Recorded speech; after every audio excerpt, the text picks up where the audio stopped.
Under the waves, silence means survival. But what if you could hear an enemy sub across the ocean? Come with me, Robert Ballard, on a journey to the depths of the ocean and into the heart of the Cold War. Secrets under the sea you have never seen or heard.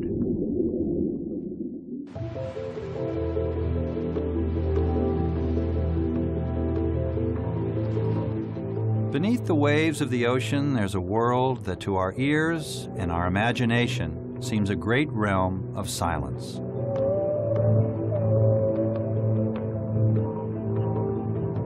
But nothing could be further from the truth. The ocean can be as noisy as a city street.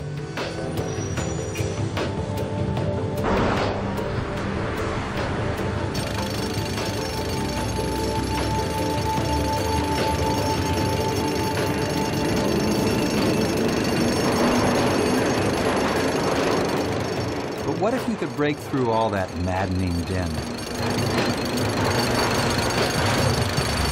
What if you could break through all that sound and pick out a single car, a single conversation? But exactly. Or a single enemy submarine swimming thousands of miles away? Over the last 100 years, the nations of the world fought for global dominance beneath the sea. The Cold War between the Soviet Union and the United States epitomized that global conflict. Each knew from the very beginning that ultimate victory lay beneath the sea. And it was a complex game of cat and mouse, of silence and surveillance. But in the final analysis, it was simple. You needed to know every move your enemy made. This is the story about underwater sound, how it is made, but especially how it is heard. It is also about one of the most sophisticated and secret listening devices the world has ever known, one the United States and its allies used to win the Cold War. I was a part of this world, a commander in the U.S. Navy Submarine Corps, the Silent Service. There are secrets I know from the Cold War I may never be able to tell, but some are now being revealed. One is called SOSUS, for Sound Surveillance System, something so hidden that its name was declassified only in 1991. Even now, it is still shrouded in secrecy. The ocean's filled with all sorts of sound. In some sense, it's a cacophony of things going on. The Navy's SOSUS system allowed you to make detections at just absolutely astounding ranges using passive, very low-frequency acoustics. Even before satellites spied from above the Earth, the United States was listening from below the waves. At one point, 30,000 miles of telephone cable lay in strings across the world's seabeds, each with sophisticated listening devices attached to them. The U.S. and its allies had literally wired the oceans for sound. In the Cold War, SOSUS could hear the motor of the periscope on a Soviet submarine from thousands of miles away. I thought it was almost impossible, and if the United States did it, it does mean that their technological level is fantastic. Like put an American on the moon. It was a time when we had a clear enemy, the Soviet Union.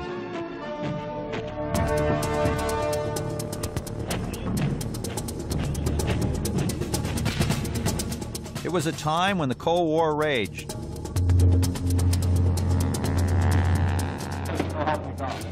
And it was a time of paranoia. Since 1948, the Soviets have been carrying on a vicious propaganda attack on every phase of U.S. life. When all sides feared what they didn't know and magnified the threats of what they did know.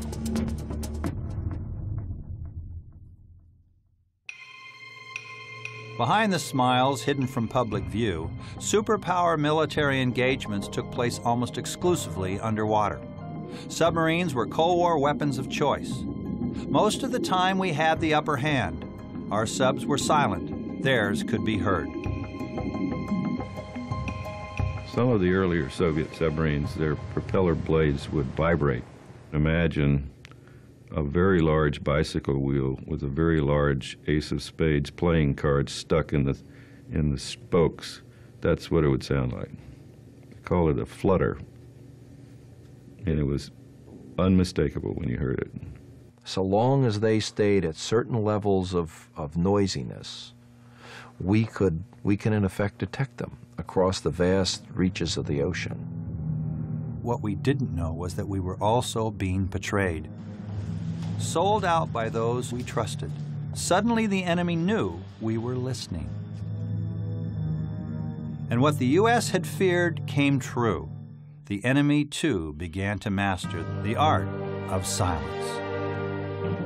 Born from the betrayals, a submarine strong, fast, and silent. It is Akula. In Russian, it means shark. Akula was the first Soviet submarine, and actually, to this date, the only one in some ways, that was designed from the ground up to be as quiet as possible across the whole spectrum of ways in which it could be loud. Its signature existed, but had been reduced to such a level that SOSUS couldn't detect it anymore. The most diabolical sub we ever faced disappeared into the depths of the ocean. And SOSUS, the world's largest and most sophisticated underwater surveillance system, lying at the bottom of the ocean, had been rendered ineffective. And we were left wondering, how had this happened? It's one of the world's most sophisticated machines, and yet it can be betrayed by the simplest sound. Silence is key to its survival in the world's biggest echo chamber, the ocean. There's a pretty good echo in here, and that's because it's a big room and there's no soft furnishings in here at all. You've got bare walls, bare ceiling, bare everything. And in a way, it's a lot like this under the sea. If you imagine this filled with water, then we'd have the sea surface above us, which is a very good reflector of sound. The seabed below us, reflecting sound as well. So you've got echoes everywhere. It has been said that a noise, it is any unwanted sound. To understand the problem of noise and the answers to it, we must know something of the nature, transmission, and sources of noise aboard a submarine. The submarine hull has the potential to be a big noise transmitter. We had a weightlifting enthusiast in one of my submarines, HMS Churchill. One day he dropped a dumbbell. Bang! You could almost feel it.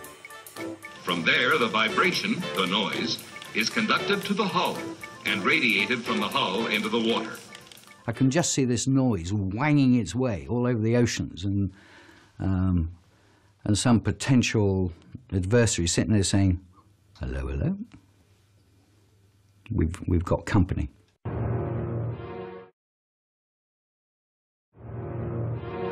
In World War II, submarines dived underwater, usually just to attack. And sonar technology was rudimentary. Silence really just was not the point.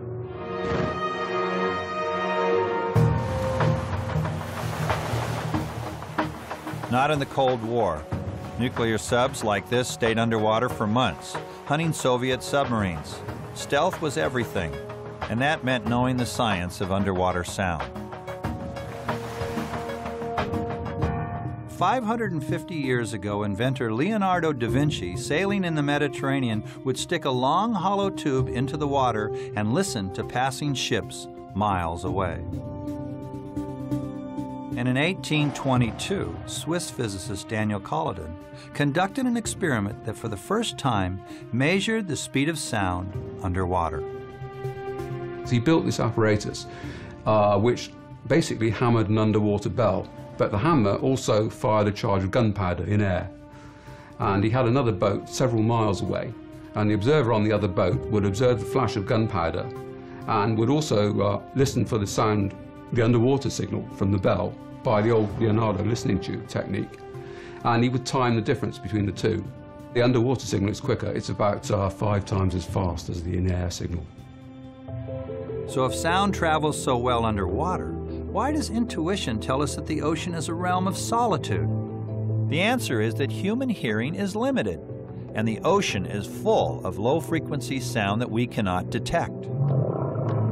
When a recording of a whale song is played, we change its frequency so we can hear it. Whales communicate at extremely low frequencies, too low for our ears. It's the key to their survival, and they do it at vast distances. The high-frequency sound we can hear underwater gets weakened and absorbed by the ocean. Low-frequency sound is stronger, whether coming from a whale or an enemy sub's propellers, and low-frequency sound travels best anywhere. In the air,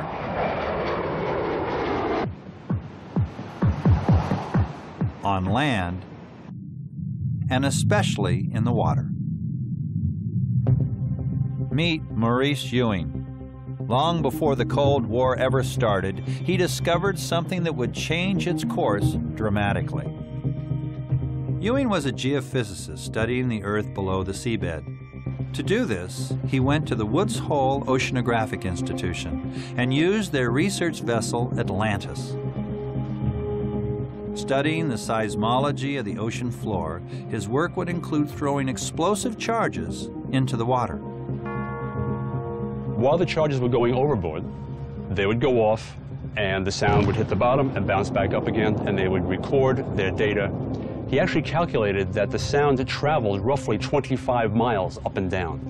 If that component of the ocean existed in a horizontal plane, you could project sound or detect sounds from thousands of miles away. So in 1937, he composed an hypothesis. Is there a horizontal layer in the ocean that would transmit sound over thousands of miles? And Doc was right. 4,000 feet down in the Atlantic Ocean, he discovered what he called the deep sound channel. Water pressure and temperature create the channel. And once a sound is caught inside, it will travel uninterrupted for thousands of miles. Think of this stone hitting the water as if it were a sound generated by a submarine beneath the sea. You see, it propagates outward in a radial pattern, and it's not the water moving that you see, it's the energy moving through the water that you see in the form of a wave. As the stone hits the water, it's radiating outward in all directions. Here it's only in 2 dimensions, but beneath the sea, it's radiating out like a sphere of disturbance, a sphere of noise, a sphere of energy that's going up in all directions, and that's how that sound enters the sound channel. At this underwater research station in Bermuda, scientists later conducted a unique underwater experiment. On the other side of the planet, in Australia, colleagues dropped charges into the ocean. The hypothesis? To see if we could record signals over a 12,000-mile ocean path. This is the recording at Bermuda of the signals from 3 50-pound charges dropped off Perth, Australia, 12,000 miles away. Goes through the Indian Ocean, the South Atlantic, then the North Atlantic. 3 hours later, we recorded at Bermuda. Just imagine. The ocean and everything in it was there for us to listen to, but few recognized the potential of this naturally occurring ocean phenomenon at first. Ewing proposed using it as a way to locate a downed pilot. You would physically throw the charge into the water. It would go off at or near the deep sound channel. When the detonation took place, shore stations attached to submerged geophones or hydrophones would hear the signal, and if you had 3 of them in place, you could triangulate on the sound, and you'd know precisely where in the ocean your pilot was. If I were a pilot and I had a choice between taking a first aid kit and some food or some charges out of the plane with me, I'd take the charges and leave the food behind. Because once out in the water, it would take those charges no time at all to drop down to 4,000 feet, and there would be a rescue within only a couple of hours maximum, probably sooner. And then I could go and have a steak dinner. I wouldn't need the rations. The deep sound channel was never used to rescue downed pilots. The United States and its allies, though, would soon realize that it could be used for a much greater mission: to listen to Cold War enemy threats lurking in the oceans. It would change the course of history.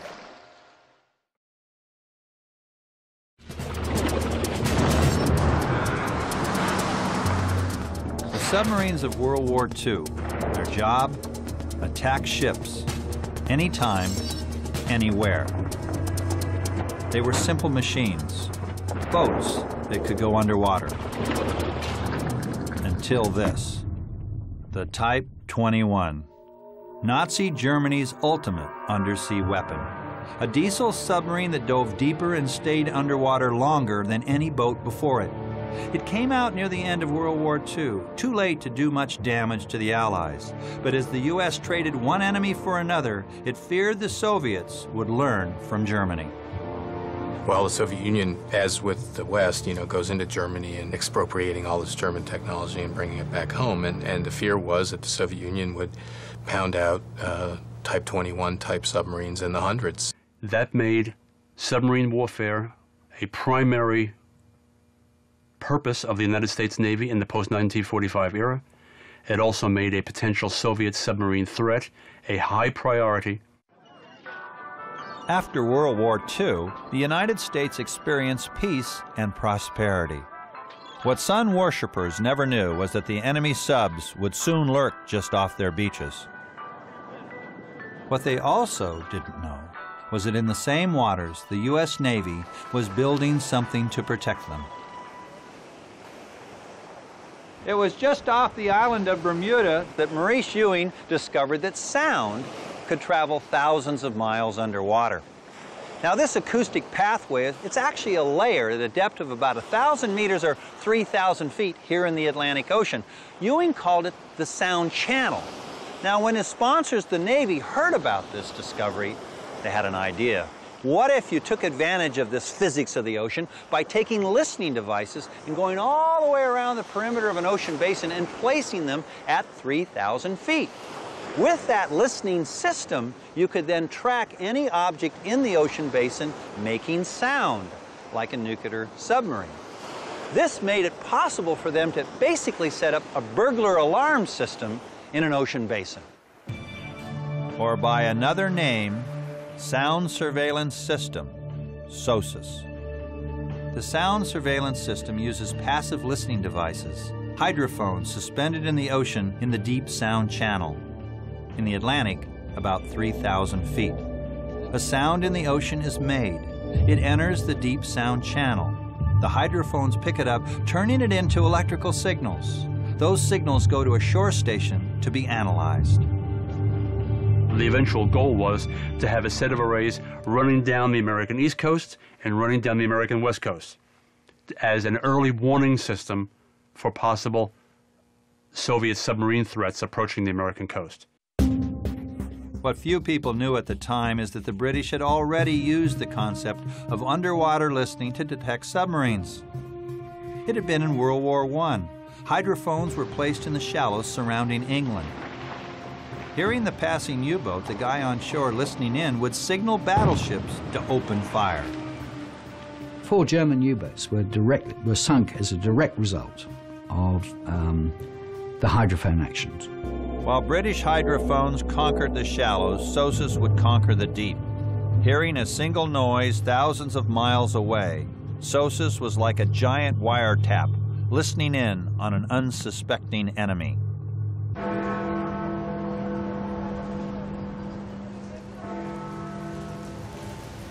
If you're a human, you've got the directional response of your ears to help you.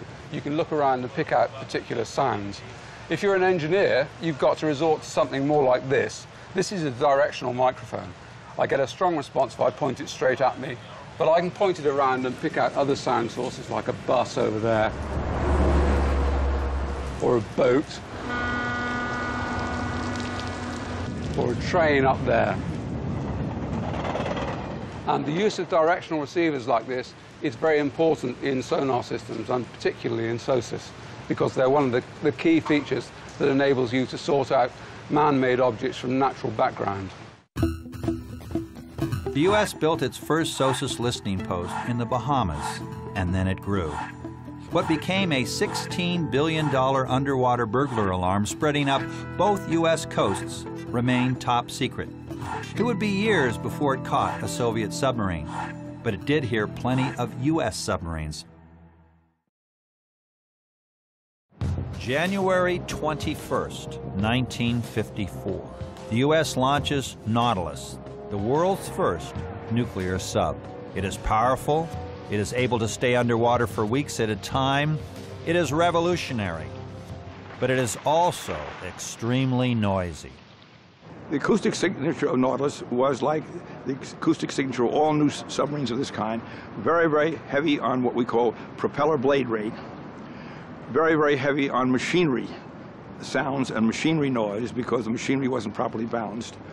We were surprised that there was a tremendous low-frequency vibration coming from the Nautilus. Nautilus was loud. Nautilus was, in a way, famous among the SOSUS operators because she was so easy to detect, which, of course, the Navy found profoundly disturbing. She gave a good example of what the threat might be at its maximum at that point in time. If the Soviets had a relatively streamlined submarine that could do deep water work, and potentially, if they could bring nuclear power to it, which was the ultimate threat at that time, of course, could SOSUS detect it? And the answer was yes, they could. Nautilus and its loud noise changed the U.S. Navy. If we could hear it, we had to assume the Soviets could hear it. You have this all-encompassing drive to basically eliminate all noise getting from inside the submarine through the hull out into the water. Take every single piece of rotating machinery in the submarine, design it to incredibly fine tolerances so there are no vibrations, insulated from the hulls. It was up to this secret facility outside of Washington, D.C. to make those changes. While in the Navy, I'd always heard about the David Taylor Model Basin, but never saw it firsthand. Even today, what goes on here is a closely held secret. Cameras are rarely allowed inside. For the past 60 years, some of the world's greatest scientists have worked here. Today, they use sophisticated models and lasers to make submarines go faster, go deeper, and to go quieter. Silence is critical. A submariner wants to be quiet. It's part of the game they play with one another, and it's a very dangerous game.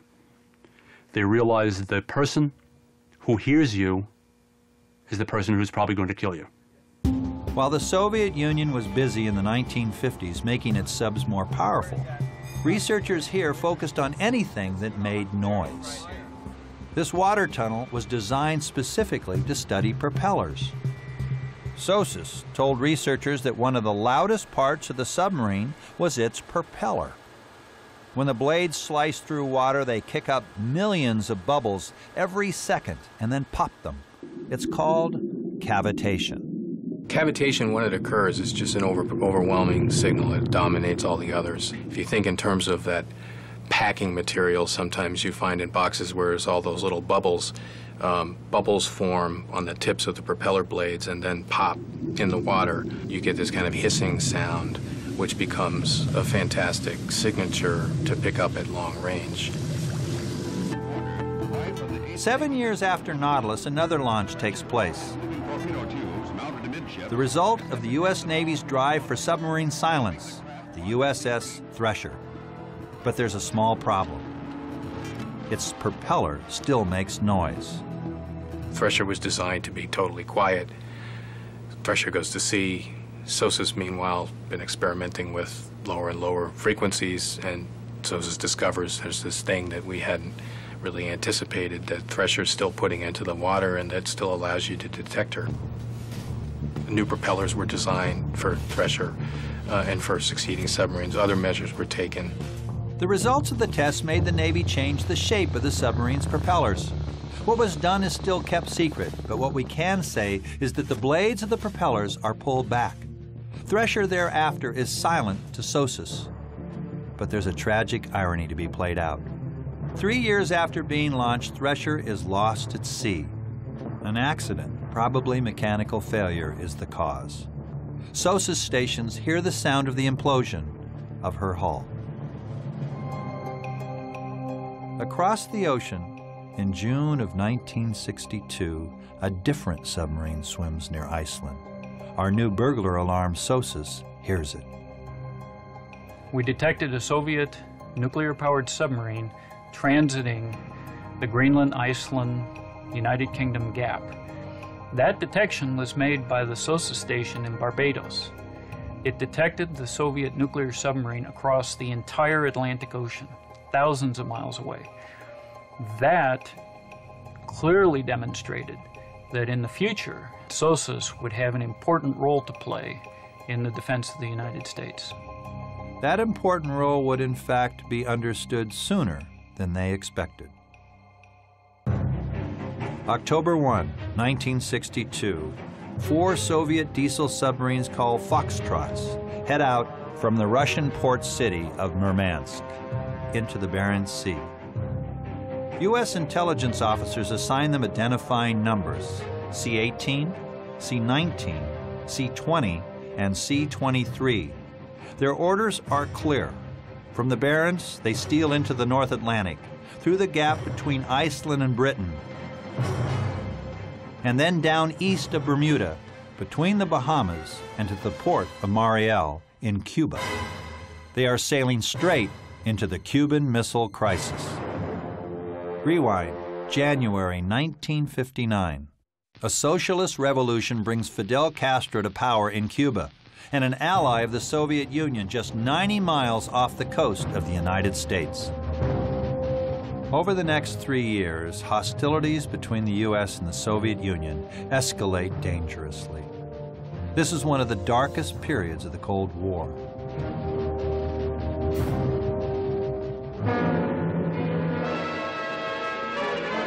The vacant seat of Cuba, grimly significant as Secretary of State Dean Rusk says the new Soviet intervention means a further enslavement of the Cuban people by Soviet power. All is leading up to October 1962, when the U.S. and the Soviet Union face off and bring the world to the brink of nuclear war. Probably from the point of view of nuclear war, it was the most dangerous episode in the Soviet-American Cold War confrontation. October 14, 1962. Spy plane photographs reveal a Soviet missile base in Cuba. More than 20 Soviet bloc ships, some carrying nuclear warheads from the Black Sea, are also seen. But invisible from the air are the 4 Foxtrot subs on their way from the Bering Sea. Their mission was to proceed undetected to the port of Mariel, which was a Cuban naval base, and being developed by the Soviets at the time. The Foxtrots are direct descendants of the German Type 21. They can go fast, they can go deep, and each carries with it a dangerous payload. Every submarine had 2 nuclear-armed nuclear warhead torpedoes. So theoretically, such a submarine could annihilate an aircraft carrier of the United States without a difficulty.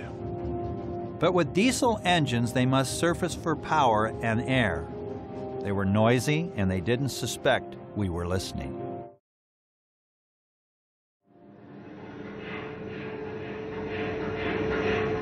Pumps that were running, fans for the air supply, the shafts themselves are rotating. They did not have a good understanding of how far that noise could propagate. They don't seem to have understood at the time they embraced those designs that stealth, quietness, the ability to operate outside of that ubiquitous sensor was critical. They played right into the system we were building. I'm walking near a steel lattice bridge. It's just like the steel hull of a Soviet Foxtrot submarine. As the train passes over the bridge, its engines are vibrating the bridge, radiating sound out into the air around us. That's the same thing that happens when a Soviet submarine passes through the water. Its diesel engine vibrates the hull, radiating sound out into the water around us. That's the same sound that the U.S. SOSA system detected in October 1962. In October of 1962, SOSUS is brand new. It's almost right off the assembly line, and the Cuban Missile Crisis occurs right over the arrays. October 22nd. President Kennedy announces that the U.S. will set up a naval blockade of Cuba. to prevent Soviet surface ships carrying nuclear warheads from getting to that island nation. I call upon Chairman Khrushchev to halt and eliminate this clandestine, reckless, and provocative threat to world peace and to stable relations between our two nations. On the same day, Kennedy is told by the CIA that the Soviet subs will reach Cuba within a week. Hundreds of ships out there, carrier groups, with all their destroyers and all of their carrier-based anti-submarine aircraft. The Soviets chose the worst possible place in the world to try and penetrate the greatest concentration of anti-submarine forces since World War II. It becomes a case study in anti-submarine warfare. Whatever the Navy can send out to find submarines, it does. And there is the SOSA system, lying at the ocean's bottom. They provided coverage in an arc covering the approaches to the Caribbean and the North American continent. It acted as a burglar alarm, but even more so, it acted as something that told you what room the house the burglar was in. And then what you would do is just basically track it continuously. In the 7 days after the blockade is announced, 3 of the 4 Soviet Foxtrots will be identified and forced to the surface. October 24th, the quarantine line is up and running. In the afternoon of that day, a patrol aircraft sights the snorkel of C-18 south of Bermuda. Naval historian Gary Weir interviewed the captain of the C-18, Nikolai Shumkov. At the time, the former Soviet commander did not know about the U.S.'s underwater sound surveillance system. He did, however, remember quite clearly a anti-submarine warfare plane being dispatched from the Norfolk area. They picked it up on their radio. They sent the plane to Shumkov's coordinates. At the time, he remembers being quite confused because the coordinates were disturbingly accurate. Shumkov just looked at me, and he shook his head, and he said, "SOSUS." Historic records are not clear if SOSUS actually did find C-18. But on October 27th, this sub and another C-19 are forced to the surface by U.S. forces.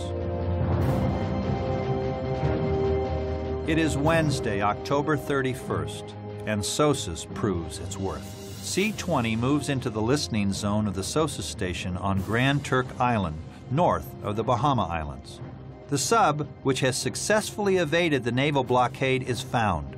A patrol aircraft is dispatched to follow the submarine, and then the USS Cecil picks up the trail.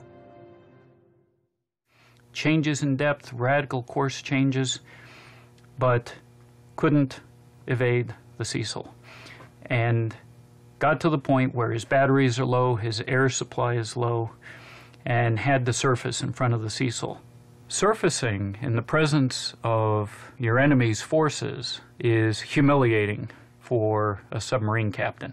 But when they surfaced, that was a profound defeat for their overall strategy for Cuba, making it clear that they could not contest the blockade.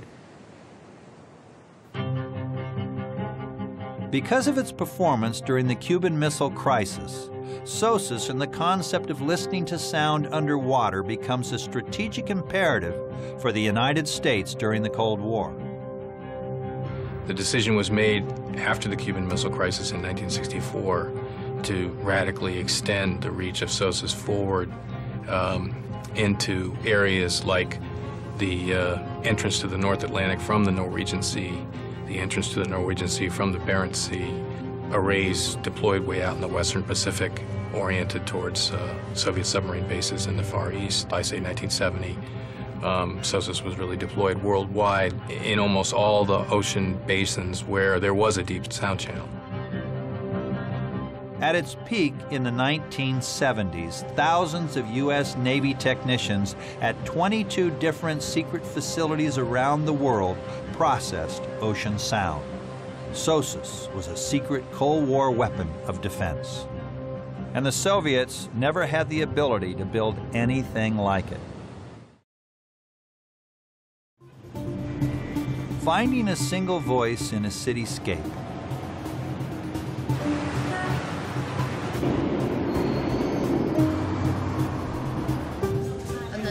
Amazingly, our ears let us locate and focus on one person, one voice.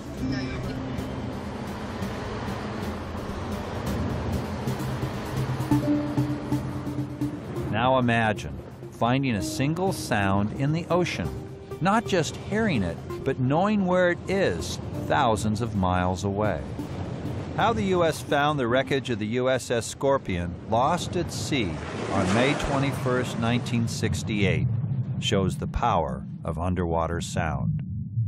In 1985, I led a secret mission for the Navy to study the wreckage of Scorpion, sitting in about 11,000 feet of water somewhere near the Azores Islands in the Atlantic. Why this nuclear sub sank with her crew of 99 is still a mystery. The most likely explanation is that one of its torpedoes was accidentally launched and destroyed the sub. To hear of any submarine disaster anywhere around the world actually affects every submariner in whatever navy. Those sailors in USS Scorpion, they'll always be remembered, but they've gone. And we take comfort, I think, not that we dwell on it, but we always look for the quick death. Evidence shows it was a quick death. Acoustic researchers heard its tragic demise from thousands of miles away.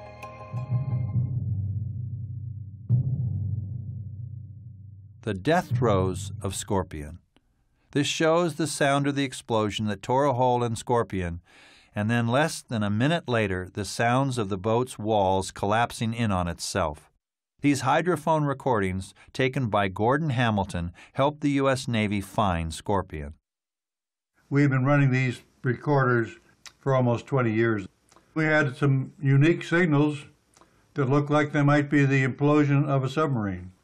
That analysis here showed that this signal was probably some sort of an explosion. There are three signals there, bing, bing, too close together and one a little bit farther apart.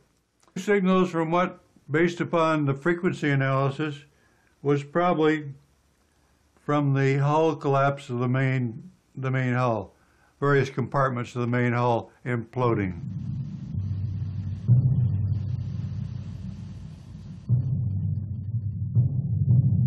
Using the principle of triangulation, Gordon Hamilton helped the Navy find Scorpion with 3 undersea sound recorders an ocean apart. One on the Canary Islands, one off Newfoundland, and one on Bermuda. Here's a diagram that shows how triangulation works. What we do is first of all measure the bearing from this first station, then we measure the bearing from the second station.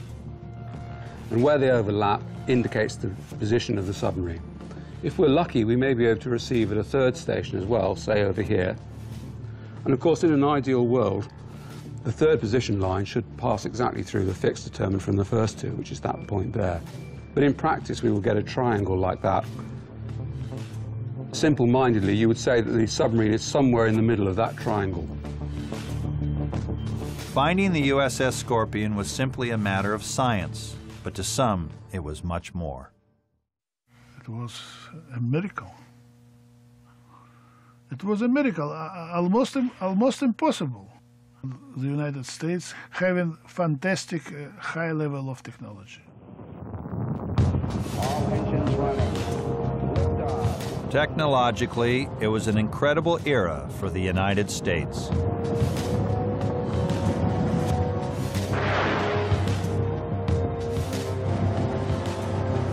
From about 1960 until about 1980, the U.S. submarine force, U.S. Navy, just had a tremendous advantage based on a passive acoustic advantage over the Soviet submarine force. And U.S. subs running silent were probably 10 years ahead of the Soviets. Not that they weren't still a threat. Their subs, like ours, were carrying nuclear missiles.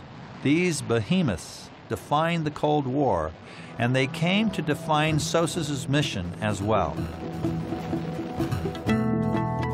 Listening posts all over the world were tracking Soviet subs all over the oceans, sending information to Western aircraft, ships, and submarines on the hunt for Soviet subs like this. It was the golden age of SOSUS.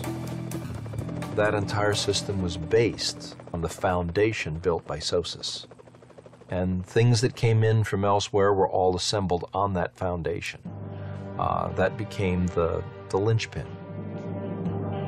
It became the mission of SOSUS to triangulate on Soviet submarines coming into the Atlantic or Pacific through geographic choke points like this one. When the Soviet ballistic missile submarines went through the area of such as Greenland, Iceland, and the United Kingdom, through these barriers, usually it was detected by the very extensive SOSUS system in this area. U.S. subs picked up the chase, shadowing the Soviets' every move. The U.S. captain's orders: if war breaks out, kill the Soviet sub before it launches its missiles. SOSUS was the thing that opened the door to the U.S. Navy's capability to track, find, detect, and track Soviet submarines in deep water. Hundreds of missions probably took place, but only 2 have been declassified. One was the March 1978 mission of the USS Batfish. It all started with a message from SOSUS. The Soviet submarine entered the deep Norwegian Sea, and characteristic sounds from the Soviet submarine were picked up by the SOSUS arrays and transmitted to the station ashore in Iceland.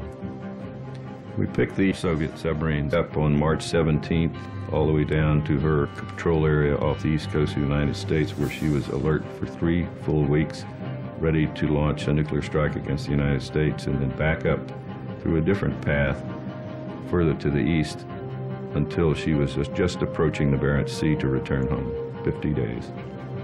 One particular American admiral named Admiral Baggett used to describe a Soviet submarine in that position was a tethered goat. This was, the submarine had to stay in this rough area because of its mission, the range of its missiles, where its targets were. But we knew where the area was, and we could find a submarine within it.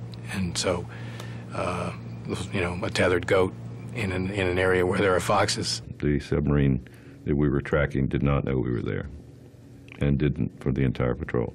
Or did it? As presidents came and went, 2 things were clear. The Soviet enemy remained, and it had been busy. Under the waves, it seemed to know it was being spied on. You started to see them behaving as though they knew somebody was looking, or had become aware that somebody else was in the room and stalking them. And some of us came to the conclusion that one good possibility was a breach in our own security. They knew more about us than we would be comfortable knowing that they knew. But the idea of somebody breaking our codes, the idea of somebody selling out our country, these things don't go down easily. But they were right. The judge said he didn't think your dad was genuinely remorseful. And he was probably right. And it spelled the beginning of the end of SOSUS. SOSUS played a critical role when the nuclear stakes were high. By laying out a line of defense in all directions like a tripwire, the United States and its allies gained a critical edge in the Cold War. But every story has another side. Despite the fact that they had this listening system, despite the fact that they had the quietest submarines in the world, their system had a critical flaw. Its name was John Walker. Walker told the Soviets the U.S. could hear their submarines. He was compromising SOSUS probably by the time it was up and running. Walker began his espionage in either 66 or 67. What he had access to was all the classified material. It's inconceivable to me they didn't process many of the messages flowing out of the ocean surveillance system saying where all these Russian submarines were on any given day or any given hour. and then compare it back to reality. That's the Rosetta Stone of understanding your enemy and then doing something about it. The Soviets did do something about it. They developed long-range missiles and kept their submarines out of the Atlantic and the Pacific. The Soviet submarine force basically completely reoriented their posture in the 70s based on SOSUS and what we could do with it. But they also had another strategy. In tipping off the Soviets to SOSUS, Walker also tipped them off to their own noisy subs. Silencing submarines was a means against the United States SOSUS system. By 1978, the Soviets were launching submarines that SOSUS was having trouble hearing. The only noise on this Soviet Victor III that SOSUS could detect was the sound from the propeller, the same sound signature that the United States had to overcome 18 years before in creating its first quiet sub, Thresher. You know, we eliminate the signature in 1960 that we are just holding on to by a thread in 1980 against their most modern submarines. That thread is snapped clean by this. It is quiet, it is threatening, and it is undetectable. Akula, the shark. And when industrial giant Toshiba sells sophisticated propeller-making machinery to the Soviets in 1984, their submarine propellers become quiet to SOSUS.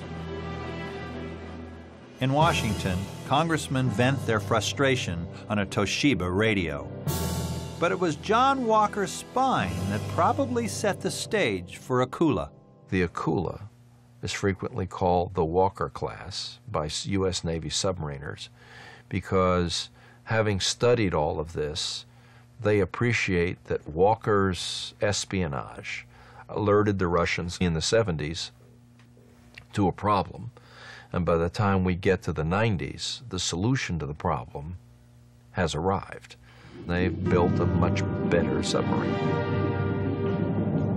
Akula, with the help of Walker, trumped SOSUS. So in effect, they won that battle. They won that skirmish. They lost the war, but they won that particular skirmish.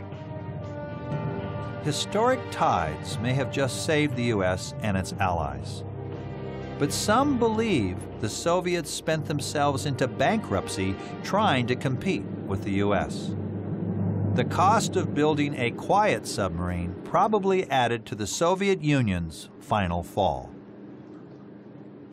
The world has changed, and so have the threats. After the Cold War, SOSUS has been slowly taken offline.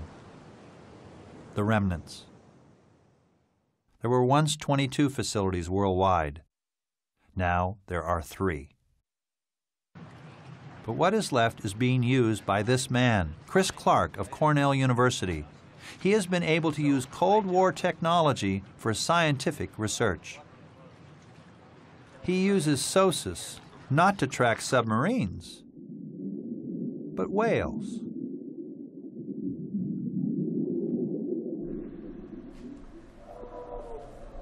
SOSUS is like a telescope. You're able to look into the deep ocean up as though it's into the night sky, and you see just these constellations of stars, and they all represent the voices of the whales.